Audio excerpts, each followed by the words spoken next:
السلام علیکم ورحمۃ اللہ وبرکاتہ۔ دوستو، ہر سال لاکھوں حجاج مینا میں جمرات کے مقام پر رمی کرتے ہیں۔ اسے عام طور پر شیطان کو کنکریاں مارنا کہا جاتا ہے۔ ذہن میں ابھرنے والا سب سے بڑا سوال یہ ہے کہ جمرات میں شیطانوں کو کنکریاں مارنے کے بعد اکٹھے ہونے والی ٹنوں کنکریاں آخر کہاں جاتی ہے؟ جمرات کمپلیکس 4 منزلہ ہے اور ہر منزل پر شیطانوں کو کنکریاں مارنے کے لیے بنائے گئے حوض نما ستون پل کے تہخانے تک پہنچتے ہیں۔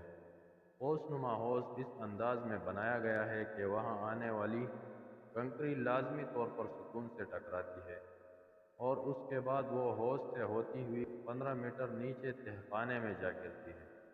جمرات کے تہخانے میں خصوصی میکینزم کے تحت کنویئر بیلٹ پر چھوٹی چھوٹی ٹرالیاں بنائی گئی ہیں جو چاروں منزلوں سے آنے والی کنکریوں کو جمرات کے 15 میٹر زیر زمین بنے کیبن میں ایک جگہ جمع کرتی ہے۔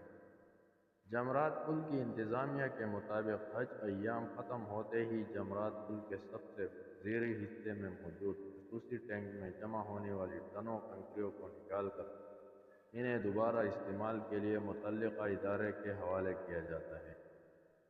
رمی کے تینوں دن گزرنے کے بعد جب مینا خالی ہو جاتا ہے اور حجاج مکہ مکرمہ چلے جاتے ہیں تو اس کے بعد کنکریوں کو نکالنے کی کارروائی شروع کی جاتی ہے۔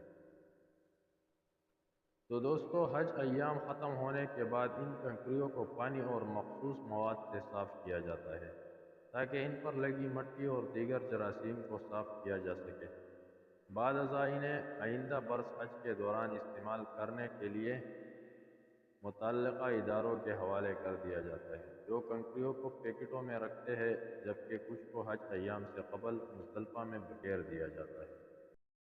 تو دوستو، امید کرتا ہوں کہ ویڈیو آپ کو پسند آئی ہوگی۔ ویڈیو کو لائک کریں، چینل کو سبسکرائب کریں اور بیل آئیکن کو پریس کریں تاکہ آئندہ آنے والی انفارمیٹیو ویڈیو آپ کو بر وقت مل سکے۔